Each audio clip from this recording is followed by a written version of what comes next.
ధూళినైన నన్ను దూతగా నిలిపావు. ఎన్నికలేని నన్ను ఏలికగా చేశావు. ధూళినైన నన్ను దూతగా నిలిపావు. ఎన్నికలేని నన్ను ఏలికగా చేశావు. భూమి విరిగి ఫలమిచ్చెను, మేఘమిరిగి వర్షమొచ్చెను. రొట్టె విరిగి వృద్ధి చెందెను, నన్ను విరిచి వాడుకోమయ్యా.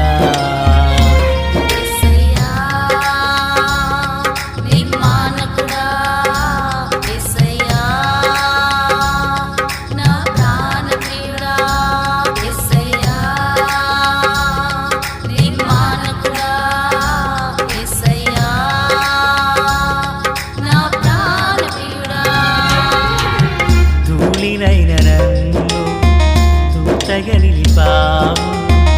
ఎన్నికలేని నన్ను ఏలికగా చేశావు.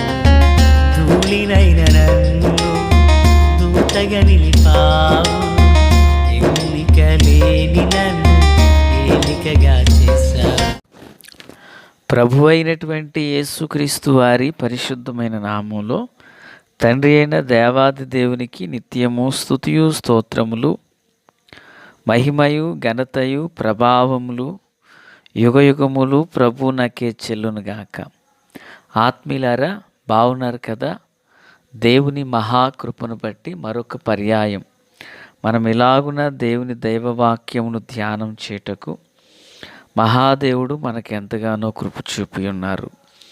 దయగలిగిన ఆయన ఆత్మచేత సమభూమి గల దేశమున ప్రభువు మనలను నడిపించునుగాక. ఆమేన్. నేటి దిన వాక్య ధ్యానము కొరకైన భాగము సంఖ్యాకాండము. ప్రియులరా, 8వ అధ్యాయము 1 నుండి 5 వరకున్న వచనములను ధ్యానము చేయబోచున్నాము. 2వ వాక్యం, నీవు దీపములను వెలిగించినప్పుడు ఆ 7 దీపముల వెలుగు దీపవృక్షమునకు ముందు పడునట్లు వాటిని వెలిగింపవలెనని చెప్పమనెను. అహరోను అలాగు చేసెను. ప్రార్థన. తండ్రి దేవా, స్తోత్రాలు. చదవబడి ఉన్న వాక్యము మీది. వినుచున్న వారందరూ మీ వారు. మీ దాసుడనైన నన్ను సంపూర్ణముగా మరుగు చేసి దైవ స్వరాన్ని వినిపింపచేయమని ప్రార్థిస్తున్నాం. మీరాకడ కొరకు, రాజ్యం కొరకు సిద్ధం చేయండి. సియోనులో నుండి మీ కృపాహస్తం మా అందరికీ తోడయుండును గాక. మేలు చేత నడిపించమని యేసయ్య మహోన్నతమైన నామంలోనికి ప్రార్థించిన మనవులన్నీ పొందియున్నామని నమ్ముచున్నాము మా పరమ తండ్రి. ఆమేన్. ప్రియులారా, బాగున్నారు కదా? ఈ చదవబడినటువంటి వాక్యంలో దీపవృక్షమును గూర్చినటువంటి విషయములు ఇందులో పొందుపరచబడ్డాయి. ప్రియులారా, దేవాది దేవుడు దీపవృక్షమును ఏ స్థలాన్ని నిలపాలి, ఎన్ని దీపాలు ఉండాలి, ఆ దీపములు ఏ ఏ సమయాల్లో వెలిగించాలి అనే వివరణ, ఏ ఆకారములో దీపస్తంభం ఉండాలనే సంగతులను ప్రభువారు 1కి 2 పర్యాయాలు తెలియపరుస్తూనే వచ్చారు. అయితే ఈ దీపవృక్షం యొక్క నమూనా ఎలా ఉండాలి అనేది నిర్గమాకాండమునందు దేవుడు 37వ అధ్యాయాన దీనిని గూర్చినటువంటి విషయములను ప్రభువు తెలియపరచడం జరిగింది. 37వ అధ్యాయం 18, 19 వచనాలు. దీపవృక్షము యొక్క ఇరుప్రక్కల నుండి 3 కొమ్మలు, అట్లు దాని ప్రక్కల నుండి 6 కొమ్మలు బయలుదేరినవి. ఒక్క కొమ్మలో మొగ్గలు పువ్వులు గల పాదము రూపమైన 3 కలశములు, రెండవ కొమ్మలో మొగ్గలు పువ్వులు గల బాదము రూపమైన 3 కలశములు అట్లు దీపవృక్షము నుండి బయలుదేరిన 6 కొమ్మలకు ఉండెను. దీపవృక్షానికి 7 దీపములున్నాయి. దానికి కుడివైపున 3, ఎడమ వైపున 3, మధ్య భాగాన 1, మొత్తం 7 దీపములు. 7 దీపములకు ఉండినటువంటివి 1 మొగ్గలు, 2 పువ్వులు, బాదము రూపమైన కలశములు. పిల్లరా, ఈ దీపవృక్షాన్ని వెలిగించినప్పుడట ఆ వెలుగు దానికి ముందు భాగమందు పడునట్లు దాన్ని వెలిగించమన్నారు. అంత మాత్రమే కాదు, దీనికి ఈ దీపములను అనగా ఒత్తులను కత్తిరించుటకు 37 అధ్యాయం 23 ప్రకారంగా కత్తెరను, దాని పట్టుకారును, దాని కత్తెర చెప్పను మేలిమి బంగారుతోనే దేవుడు చేయమన్నారు. దీపవృక్షం అంతా బంగారముతోనే చేయబడింది. మందసము తుమ్మకర్రతో చేయబడి బంగారుతో కప్పబడితే దీపవృక్షము సంపూర్ణముగా అది మేలిమి బంగారముతోనే చేయబడినది. ప్రియులారా, ఈ దీపములు ఉదయమును మరియు సాయంత్రమును ఇవి దీపములను వెలిగించాలి. ఈ దీపములను వెలిగించాలి.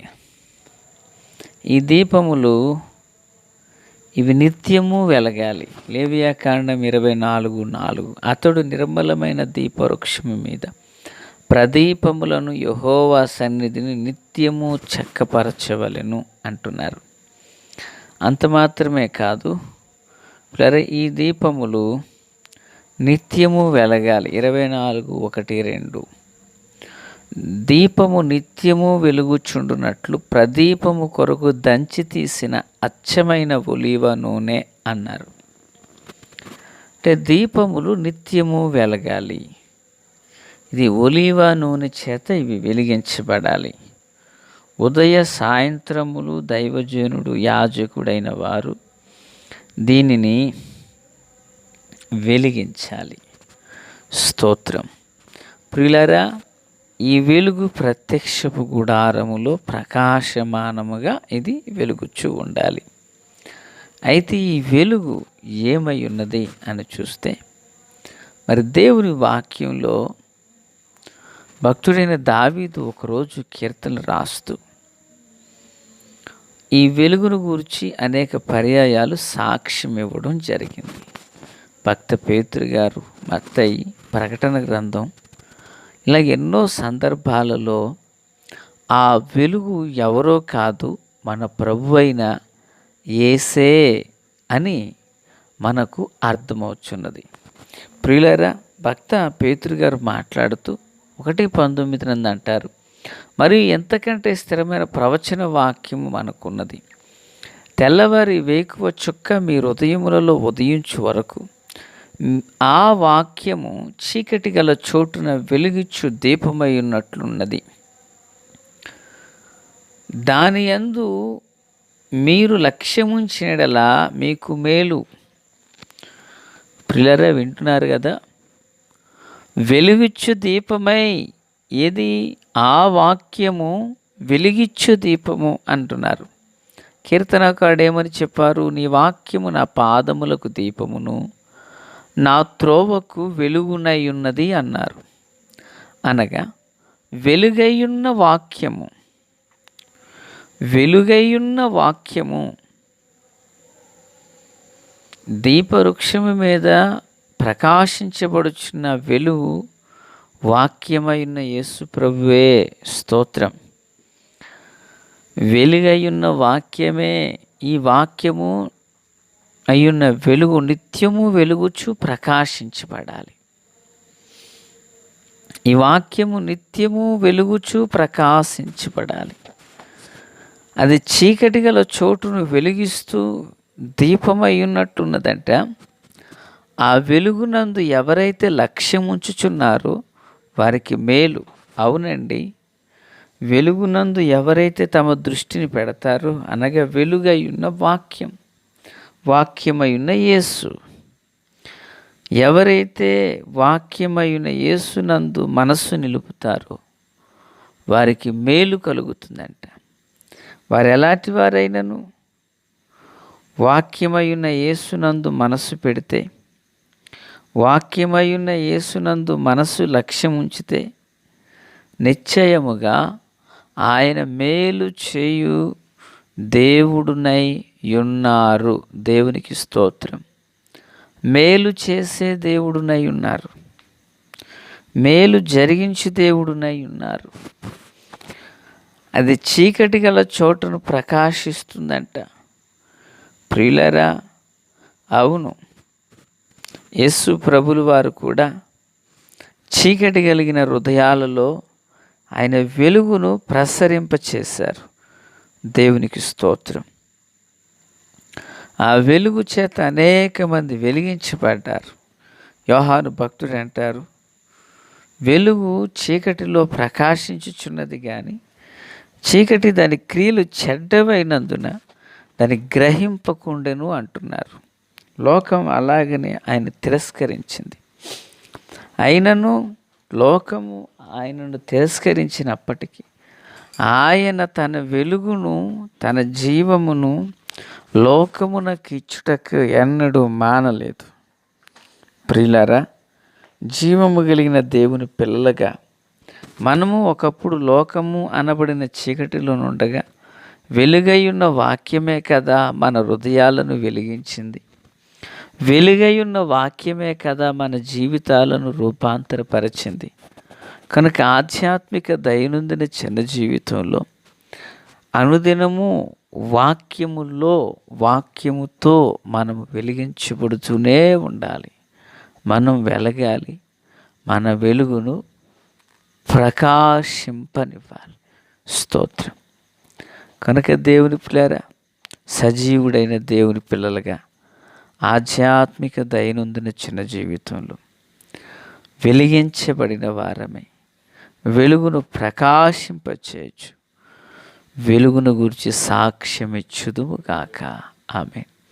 తండ్రి దేవా, స్తోత్రాలు. మీ వాక్కు చేతను, కృప చేతను, బలము చేతను మమ్మ నింపి ఆశ్చర్యకరమైన వెలుగులో మమ్మ నడిపించి మహిమ పొందమని యేసు నామమున అడుగుచున్నాము మా పరమ తండ్రి. ఆమేన్. Praise the lord.